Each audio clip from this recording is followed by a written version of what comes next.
Well, I have a long layover, so in my layover, I thought I would say hello and talk about my visit to Saudi Arabia. I am literally in a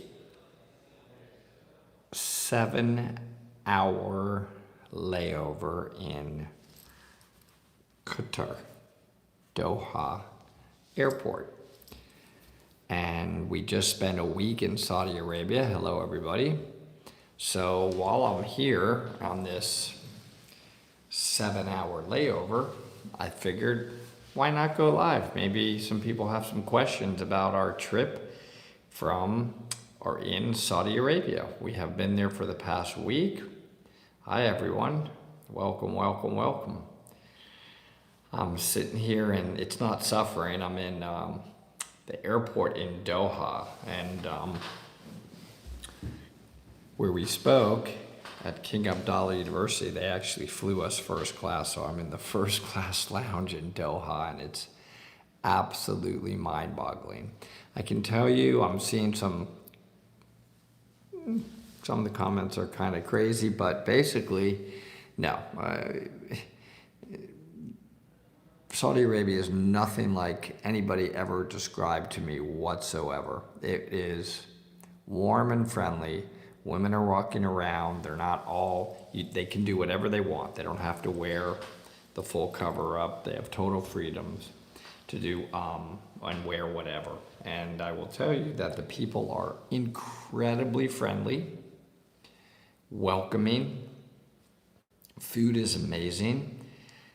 I had heard crazy things like, oh, you're not going to have cell phone reception, or you're not going to be able to access YouTube, or you're not going to be able to access WhatsApp. All of that's not true. Rental cars are the same as the US, Starbucks, fine coffees, fine tea, unbelievable food, unbelievable accommodations. The people are nice everywhere, and they're on a mission to make the country a tourism destination. So it was incredible. And I am coming to Germany. I'm going home for a few days. Gus is actually there now. I think he did a live with Akeem, which is great. And I'm gonna be there in a few days. So right now I'm just in the business conference center in Doha, first class lounge. And I thought I would go live because I'm sitting here for about another 4 or 5 hours. They have a full spa here, so I may hit the spa in a little while. It's incredible. I've never seen an airport or a lounge like this. So anyway, it's been amazing, everybody. It really has. I really wish everybody would I posted on my Facebook page some comments about Saudi Arabia. We're gonna do a whole episode, pretty hard. We probably have 500 videos and probably 500 photographs of the experience. And the experience was landing there, and our friends who came to a Dive Talk meetup were there. Rajid, Big O, and Michelle were amazing hosts. So was Otavio and Matteo from Cowles. They took unbelievable care of us. And they're just our friends. We went diving, first couple of days in the Red Sea. It was beautiful. The service is first class. The Saudis care about making your experience wonderful.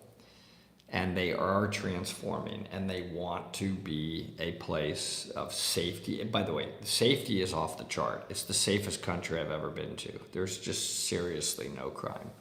And I know a lot of people are making comments about women's rights. I can't see any difference between how the women were being treated versus the men. I mean, you can wear whatever you want. I'm definitely taking my daughters there to experience the country. It's changing. They're building everywhere.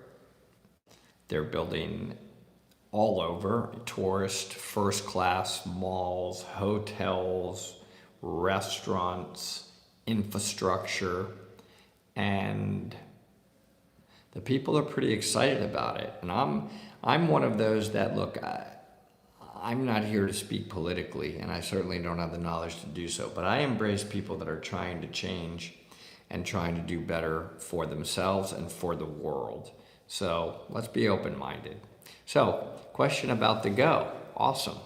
Mike, how are you? If I got it configured for 2 computers, can it be dived with 1 computer? Yes, it can. You don't have to plug the other computer in the 4-pin. So the answer to that question is yes. And we have some pretty big surprises coming out with the Go as well. So it should be great. Let's refrain from all like these crazy political comments. Just know that we were thoroughly impressed and could not have been treated warmer and friendlier. We were with women. They were treated absolutely the same.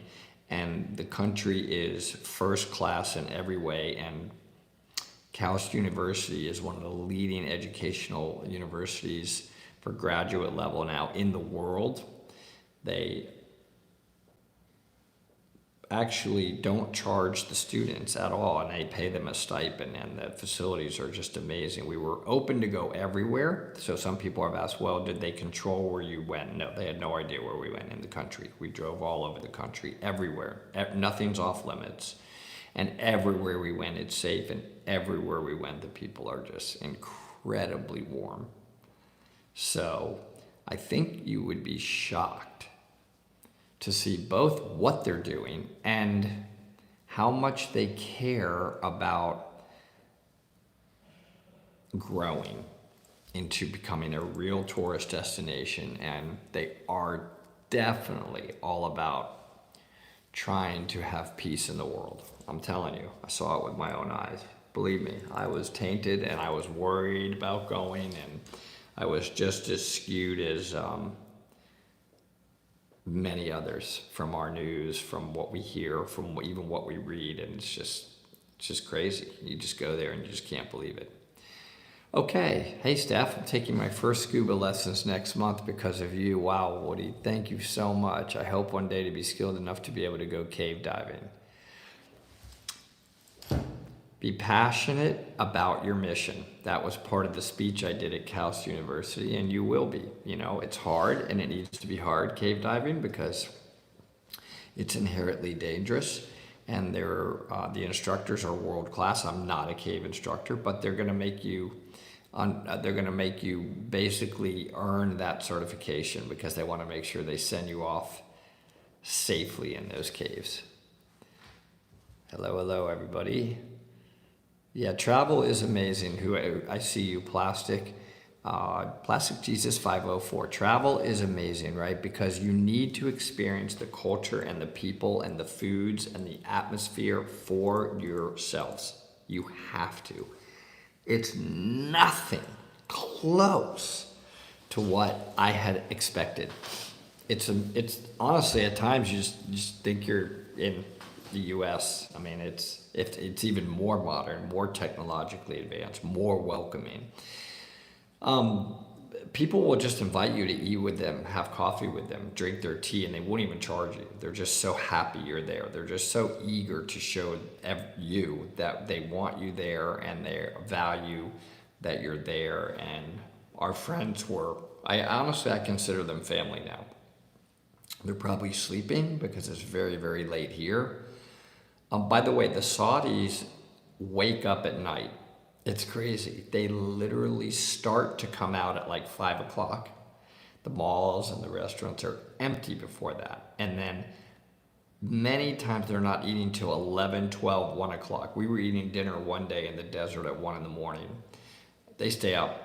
They're nighttime people, and they sleep late. So their hours are completely different. Once they're up, though, it's just, wow. It's vibrant and energetic. People are walking around in the markets. It's safe everywhere. You could literally leave your keys left in your door in your car, nobody would touch it. You could leave your cell phone laying right on the roof of your car, nobody will touch it. It's just incredible. So I would say be open-minded and go there for yourself. Scuba is growing. We hope to help it grow. The head of tourism is Dominique in Saudi Arabia. She's a woman, by the way, and she's wonderful. And she's just really sat down with us and asked us our opinion about the dive experience we had. And we went through some things. The service level is better than anywhere we've ever seen. Better. They totally take care of you when you're diving. They're extremely safety oriented. They need real dive boats. The boats are actually so nice, they're not made for diving. I mean, they're like, oh my goodness, I can't even imagine what these boats cost. So they need to actually get real dive boats rather than boats that are like super comfy with like leather seats, because you're just putting your dive gear on that. You're just gonna trash their boats. And also it makes it difficult to get back on the boat because they don't have real dive ladders for the boats yet, but they're coming and they're getting all of that. And they're willing to listen. They take, like, she really wanted to hear our opinion and they really care all the way up to the top. They want to make this a world-class diving destination. And the reefs are undescribable, pristine in the Red Sea, undescribable. They're beautiful, coral heads, 50, 60 feet in height. They have wrecks, and they have a growing dive community, I can tell you, but they definitely want to blow it open for tourism. And I got to tell you, you just won't believe their hotels. And it's reasonable. Listen, they have the 7-star stuff that's like, you know, 1 or 2 of those exist in the world, but they're building hundreds of like hotels that are like $200 and $300 a night that are blow away our 5-star hotels. Hundreds. Every single place you go in the country, there are cranes everywhere. They're just changing the whole country. They know that they have to. They know they have to become a tourist destination. They don't want to rely on oil. It is safe for female tourists and female divers by themselves, no problem. There's nothing unsafe in Saudi Arabia. Anybody can walk around alone. Safety is way, way higher than in the US. And women, you can wear anything. You want to wear a t-shirt, you want to wear shorts, it's no problem. They've opened all that up. Women can wear bikinis on the beach. So it's just dramatic change. And again, I'm just telling you what I saw. So, yeah, pretty cool. Yeah, the Red Sea is definitely, Yoshi, it is definitely beautiful. And the Saudi Red Sea side is magnificent. There are thousands of dive sites they haven't even touched yet or been at. The coastline is massive, and it's massive amounts of undeveloped shoreline in the most pristine beaches and shoreline I've ever seen. It's really quite amazing. Let's see, I'm reading some of the comments. That's cool, Notorious, you're open water diver, you got to dive in a cenote. Yeah, you can do that. You can go like in over to Mexico, and some of the guides and so forth, they'll take you around. By the way, I hope everybody can hear me okay. I'm using a microphone I brought into the room here, and I think the sound is pretty good. So that's great. And I'm on a pretty good Wi-Fi. Let's see. No, it's extremely safe in Saudi Arabia. It's safer than the U.S. There just is no crime. Audio is all good. Okay, great. I was hoping so. And no lag. I have really good Wi-Fi here in the lounge. That's good. It is a bit echoey. I'm in a room. It's got like walls that are, echoey. And then there's like glass around me, so That's not the microphone. The room is actually echoey. Can you recommend any tech diving schools along the Red Sea? I would say for right now, if you're in the Red Sea, I would probably stick to the Egypt side of the tech diving schools until Saudi continues to grow and emerge with that. They are still relatively new when it comes to diving, and we talked about that with them, and they know that, and they wanna be though. They want to be world class in every single thing they do. I was telling the guys we were with, two of them were at our dive talk meetup. They're Saudis. That one of the observations that we all had was every single thing they do here, they take extreme pride in. So let me give you an example. If they make tea on the side of the road, it's the best tea you've ever had. They literally charcoal it. They care about the type of container it's in, the way they make it, the temperature. Same with coffee. And the food is superb. The highest quality food everywhere. I'm not kidding you. We literally stopped at a gas station to get roasted chicken to take into the desert and eat at 2 o'clock in the morning in the middle of the desert. It was the best, most tender, delicious roasted chicken we've all ever had. They just take pride in their food, extreme cleanliness. Everything is spotless. They just really take pride in all of that. So I will be at the boot this Friday and Saturday. I'm finally going to get to meet our European friends, which I'm pretty excited about. It's not an interrogation room, everybody. I just happened to come into the business center and picked one room.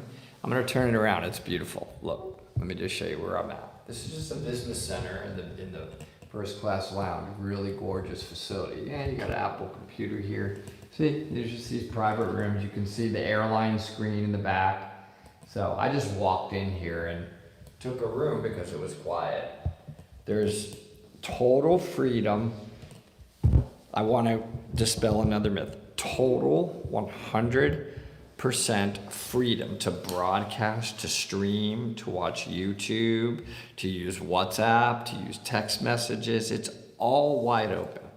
It's no problem. You don't have to use a virtual private network or any of that stuff.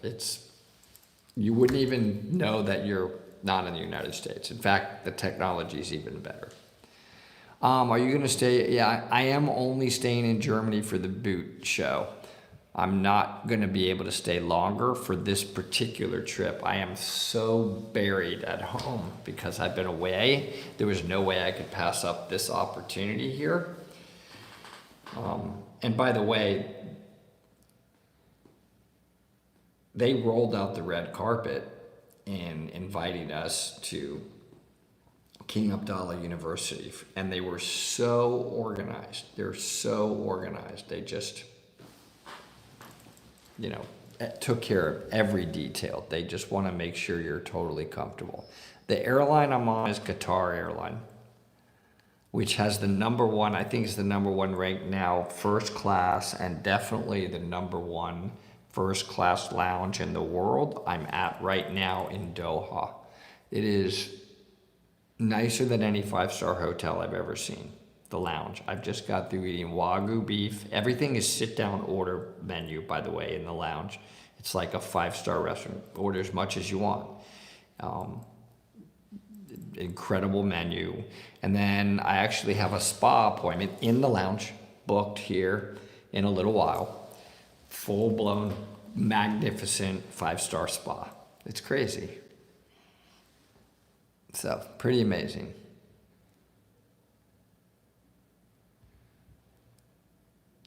Yes, they're first class. It's not even business class. They flew us first class. They bought our tickets. I don't even know what they spent for them, and they were incredible. I mean, you basically have a suite on the plane. I don't know how to describe it any better. You have like a whole suite to yourself. Door, it's much more than Delta One. It's the finest service I've ever had on an airplane. Yeah, Doha is absolutely a gorgeous city. The money here is it's almost unreal. It's so much. The Saudi royal family overall is the wealthiest of all the families in the world. They're worth 1.4 trillion, not billion, trillion that they know of. But per capita income and wealth in Qatar is number one in the world. So you just walk around here and it's wealth like you've just never seen. That's all I can tell you. Doha's the Switzerland of politics in that region. Yeah, they are generally trying to be the place that brokers deals and so forth. And it's pretty cool because while I was here, they had a ceasefire in Israel, which I'm very happy about. So I'm all about, peace in the world. And Saudi is very focused on wanting peace in the region. In fact, is really creating closer ties with Israel as much as possible in the United States. They just want peace. The Saudis do not like conflict in the Middle East. I can tell you that just from talking to many of them. They just don't. They're really super peaceful people. And I told you they're changing. They're opening up. They realize. The Crown Prince realized he had to modernize the country. If he wants to become part of the world and not remain like this closed society, he had to do it. They want to get off fossil fuels. By the way, at KAUST University, it is the #1 coral reef restoration program in the world. Liz, who was sitting next to me, she was one sitting next to me, is leading up that program and sitting next to me when we were on the panel speaking. And boy, they are putting millions of dollars into growing coral, trying to make coral stronger. Can they give it certain nutrients to make it able to resist temperature changes? They are really at KAUST focused heavily on trying to save the world's coral. And, that was a lot about what our talk was about. So I saw it. I filmed a lot of the coral growth and so forth. And I'm telling you, whether you believe me or not, I can only tell you what I saw. Saudi wants peace with everybody in the world. It is a primary objective here. They're having the World Cup here. They want to be, by the year 2030, one of the largest tourist destinations in the world. They could not have been more welcoming. We did dive in Saudi. It was incredible. First 2 days we were here, we dove in Saudi, and it was, you would absolutely want to come. We are eventually, hopefully, going to be offering the Dive Talk Go in Saudi Arabia. We also spoke to Dominique about that. Again, she is the head of all of tourism for Saudi Arabia. She's a woman. I just want to put that in perspective. She's wearing completely normal clothes, tight shirt, pants, like as if she was from the USA, and she's running the tourism here. And we talked to her a long time about, right now, Saudi doesn't allow rebreathers into the country. They're trying to learn about them, understand them, make sure they're going to be safe. They're so safety and quality oriented that they want, it's not about just, is it going to be a weapon? They care about making sure they have the proper ability to keep people safe. So do they have, what's the training process going to be like? How is it going to be implemented? And so forth. But they are very aware. I talked to them very bluntly about, like I said, you have to look at things through the outside world, as I was talking to Dominique. And if you restrict something, the outside world could say, oh, you see, Saudi is still restrictive on everything. Even though that's not accurate, that can be the perception. And I spoke to her about that, and she really appreciated hearing that. So, anyway, I think that's going to change. I really do. It sounds like she said she was going to be talking to some very, very high ups about that, and they're probably going to contact us about it. And we'll help them. We want to help them. We want to help them grow their dive tourism as much as possible, because it's a special place. So I'm just reading. By the way, there are a ton of octopus in the waters here, tons of them, and they're beautiful. So yeah, really, really cool.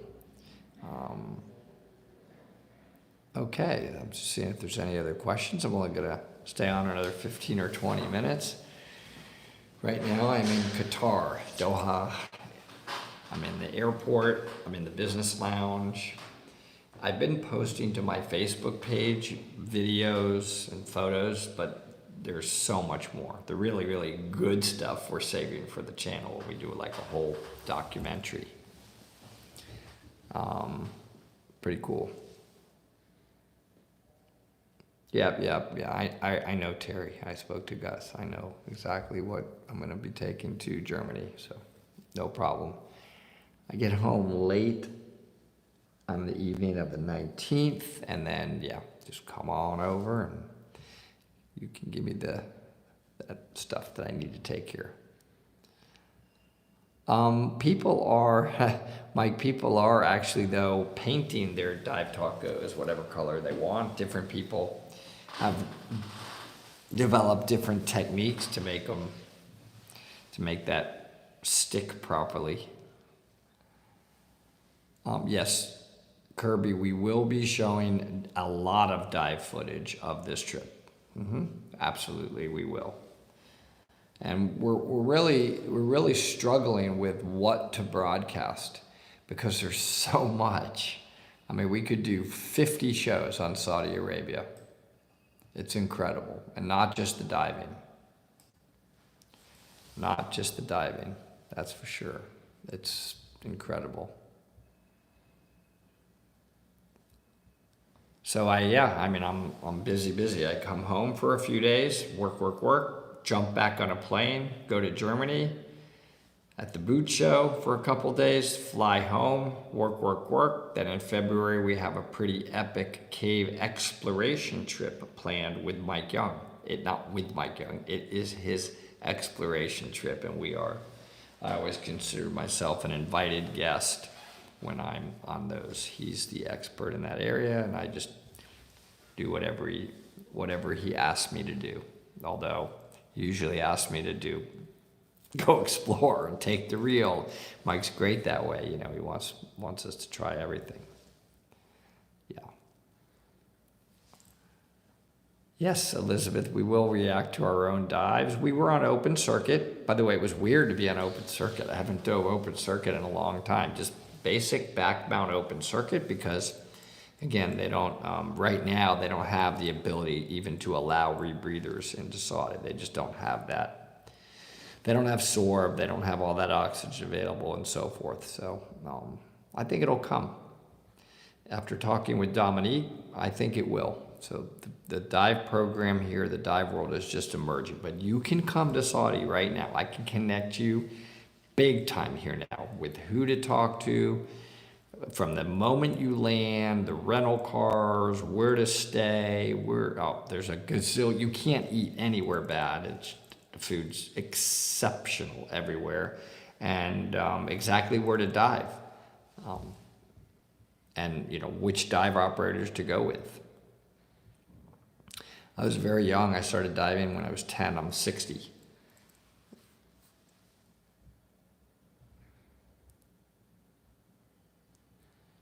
Yeah, the Go can be used inside mount. A bunch of people have done that already. And we're going to have some pretty big surprises coming out with the Go. So for those of you who already have a Go, you will not have to buy another Go. And let's just say it's going to do a lot more than it does now. I'm not allowed to say too much more, but it's awesome. It's just going to blow everybody else away, to be honest with you. You rise to, I rise you to God that no, Avanjam. I'm just an old diver, loves diving, loves meeting people, loves learning, love embracing cultures. And as I'm getting older, I realize more and more we're all the same around the world. And, I really want to embrace Saudi because they are working so hard at making themselves a world leader of brokering peace and embracing tourism in a big way. They've made huge changes, so it's pretty cool. If you hear some people in the background, that's just other people walking in this business center. It's open to everybody. Egon, that was Henry, who took the Go into Dubai. I think Doug Ebersol did as well. We have been invited to do so. Time is the limit, everybody. I wish I had unlimited time, but I don't.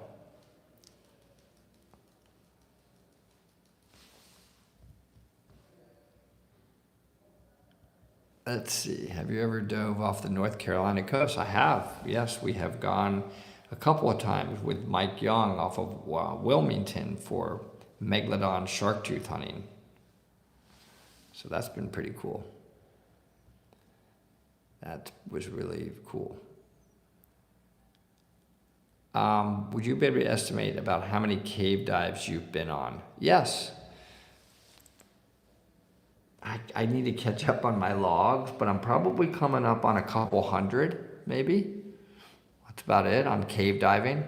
I'm relatively new cave diver. I don't consider myself a advanced cave diver or a very experienced cave diver. I cave dive and I like it a lot, but I'm not like the guys that live in cave country or live and breathe cave diving. I like it, but I also like jumping in the ocean and experiencing things like I did here in Saudi. I like both. So that's what I do.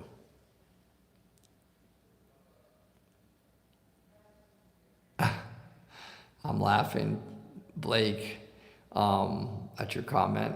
I'm literally out of shape right now. I ate non-stop in Saudi. The food is amazing. I know it's unbelievable. It's way better than the food in the US.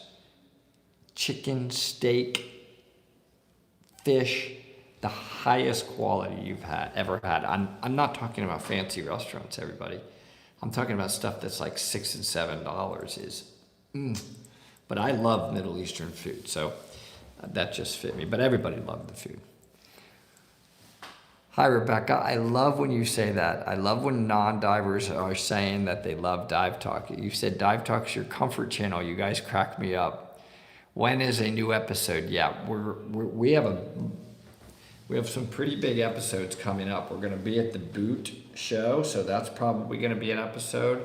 We have a lot of stuff that we got to put together on this Saudi trip. I mean, boy, we have a lot of content to put together. And we have some pretty big announcements coming up about Dive Talk Academy. We are about halfway done with filming a new course for Dive Talk Academy called Advanced Nitrox and Deco. And I think it's really good. And we're going to have some special guests on that as well. The Boot Show is a combination dive, sports, boat show. I've never been there. It's supposed to be huge. So it's like a boat show, but it also includes like all the diving side and I think anything else related to water sports. But you can Google it, and it's in Germany. Yeah, supposed to be huge.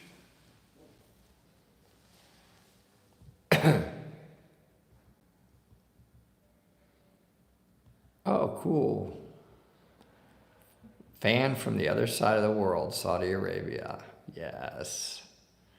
Those are my Saudi friends that are more like family to me now. I'm not kidding you. They were so warm and welcoming. When I left, I was crying. I mean, I consider them like brothers. I mean, they're family. They would do anything for you. Anything. They would not let us pay for anything. It's crazy. They're just so warm. They're just so happy that we were there and enjoying their culture and enjoying their hospitality and enjoying and finally seeing with our own eyes what Saudi is really like. It just made them feel very happy that we saw that for ourselves and that we're gonna just say that to the world, whether we get criticized or not. I'm telling you what I saw, what I experienced, and I absolutely want to go back, and I absolutely feel welcome. I absolutely see the change there, and I absolutely can tell you it's going to be blossoming. They are building billions and billions of dollars of infrastructure, of hotels, of attractions to embrace tourism in a way that, frankly, nobody else in the world can even do. Just financially, they can't do it. Yeah. You would get info. You can send me an email, Egon, if you want information on the dive sites in Saudi. What I would do is connect you with my friends there, and they will hook you up. They would be happy to do that. They're really excited about that. They want to connect people with the diving in Saudi, and they dive all the time there. So they can, if you message me, I can connect you with them and they will help you. Yes, they have started building the Line City in the desert. They scaled it down from what the original size was going to be. What's even more mind-boggling is like the mirrored building that's already completely built, world class. The whole building is like a mirror. You can't see the building if you're too far away. It's so strange because it's reflecting all the mountains off of it. By the way, they have world-class climbing in Saudi Arabia. For those of you that are climbers, oh man, it's like climbing on steroids. It's incredible climbing there. And they have guides, and you can do all the activities you want in Saudi. It's adventure wonderland, and it's growing. So pretty cool. Yeah, climbers, you're gonna love it. Divers, you're gonna love it. Or just people that want to go and have an amazing vacation, experience the culture. Women and men.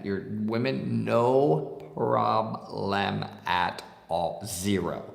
Wear whatever you normally wear. Just be yourself and enjoy their society. They're going to be the warmest people you've ever met, I'm telling you. Temperature this time of the year is amazing. This is the time of the year to go, by the way. You do not want to go to Saudi Arabia in July and August. It's like, I forget what they were telling me, but it can be like 130 degrees outside. No joke, not exaggerating. 130 degrees regularly. The indoor skiing is in Dubai. So we weren't there. We were very close to Dubai. We were going to go. It's just time, honestly. I'm with a Dive Talk now, and we're traveling the world, and I'm working with my swim school. I'm just wide open. So I got to get back here and dive Dubai.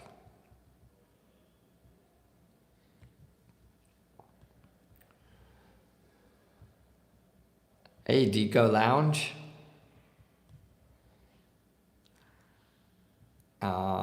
Let's see. Yeah, now that the temperatures, Mike, are perfect right now. Beautiful, beautiful time of the year. So this is the time to go.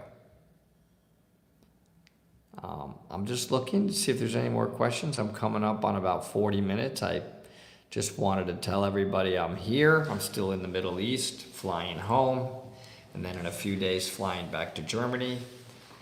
The trip was, I don't think we'll ever forget it, only for good. Gus can speak for himself. We are definitely going to do reaction video on the entire trip.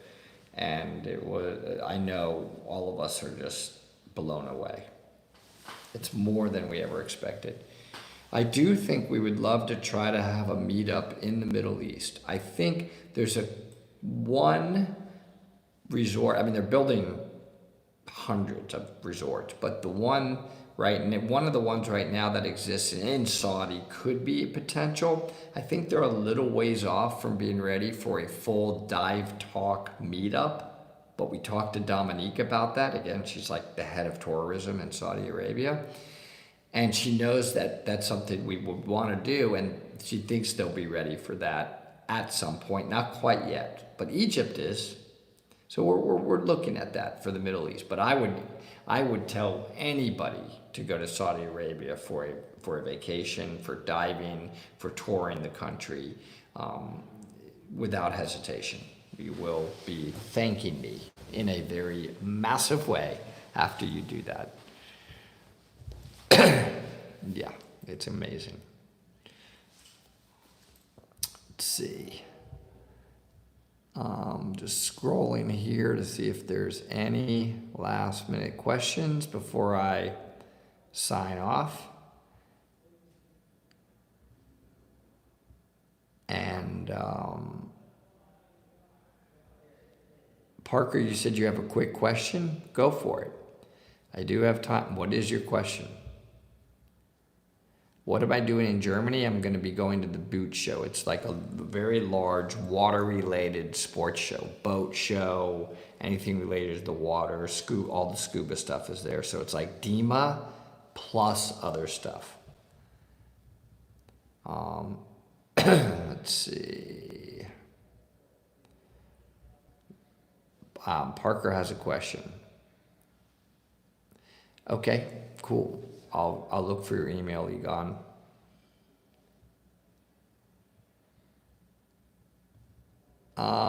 Let's see. You said, will we be filming at the boot show? Yeah. Yes, we probably will do some lives from there for sure. Parker, I live in Orlando, about to take my Beagle down to the Keys. All I have is a paddleboard and basic goggles. What water should I take my Beagle to in the area? I mean, the Keys are huge. Oh, I just got corrected. Dominique is not the head of tourism in Saudi. I have to correct myself. She is, her role, I can't open this. Tell me what her role is in one small sentence. They're messaging me in the background, but I can't open that or it's going to cut off the live stream. So just tell me what her exact title is. Don't add any extra words or I can't see it. Just type Dominique's title is what? I don't know. I thought she was like the head of tourism, but it may be that she's the head of something else. But she's got a very high role and she's definitely told us that she can speak with. Marketing team lead for talent. Oh, okay. She's the marketing team lead for talent. So I stand corrected, but she's definitely has the ear of the right people in the government there to be able to communicate about the stuff she asked us about as it related to diving, and she took a real interest in it and really cared and sincerely appreciated our input.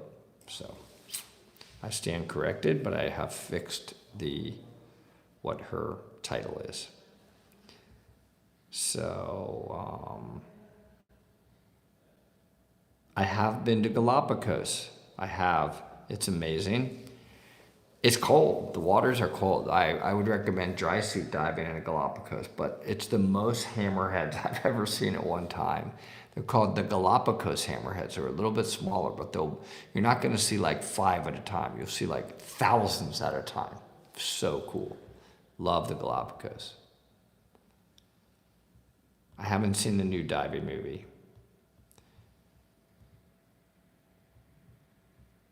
There's a lot of silly questions about octopus. They are just amazing for sure.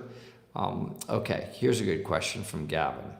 Why are rebreathers on a lot of sites I look at for XCCR, JJ, and Liberty back mount? Why are they only limited to 300 feet, but people take them past that and do fine? Okay, that's a really good question. Let me explain something. Rebreathers are going to be independently tested by an outside independent testers.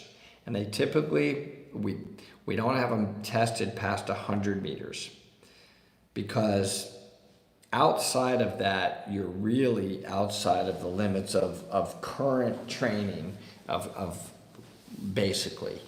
There are rebreathers where you can have what's called a needle valve that'll dial down like the oxygen to be sure it doesn't accidentally inject oxygen into you when you're that deep. So these are just certain. The rebreathers will function below 100 meters, but it's really not recommended you go deeper than that. If you start looking at the math, okay, and you look at what percent of oxygen you need at 330 feet or below, and how much deco you're building up at those levels, you're going to have to really get beyond what is just current technical training and get with guys that are just going into that super deep level. And we just don't do that. So most rebreather manufacturers will limit their rebreathers to 100 meters, but they will work deeper, but you need a lot of gas. You're going to rack up a lot of deco. And that's really the best answer I can get. So it's not that they don't work deeper, it's just there's so much additional need when you get that deep. What's the fastest way to become a cave diver, generally speaking?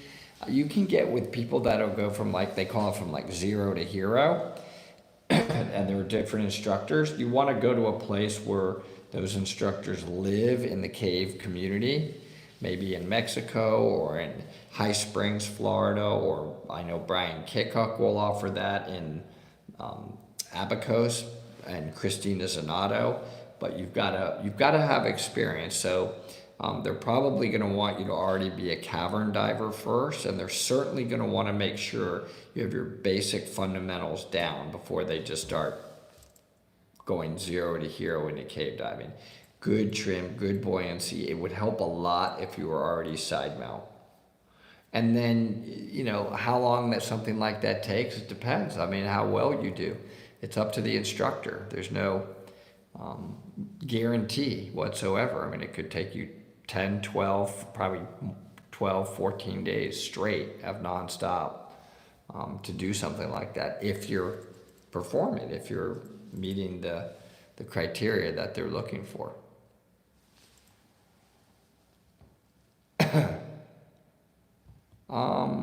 Vanja, I've been pretty close to 400 feet. Not for long. It was in the Caymans. And I was at that depth we probably only went down, from what I remember, we just went down to that depth for 5 or 10 minutes and then started working our way up. Like I said, at those depths, man, your deco clock is flying. Flying. It's just, you got to have a lot of gas to deco.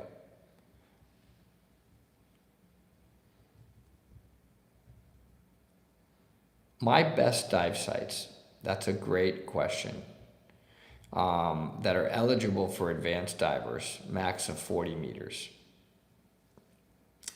I'm going to exclude cave diving from that question.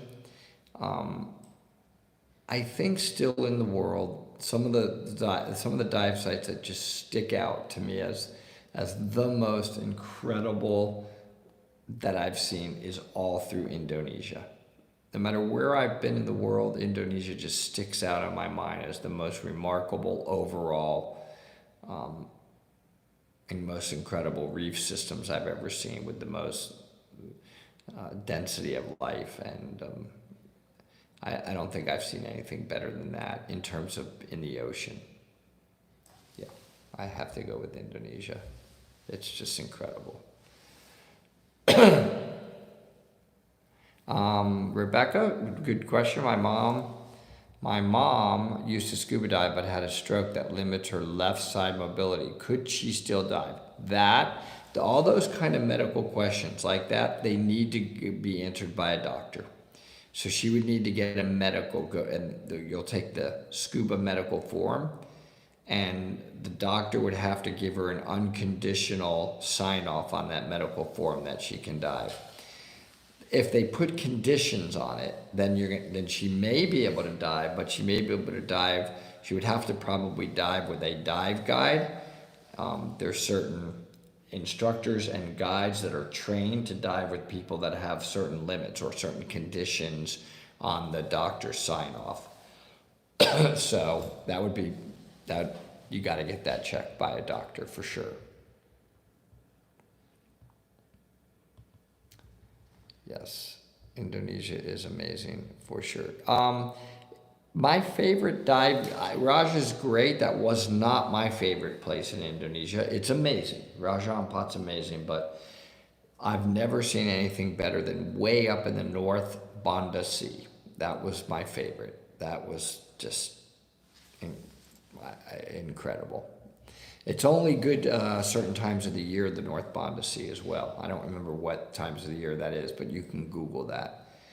But I went on the Aranui all the way up to the North Banda Sea, and it was incredible. That was my favorite.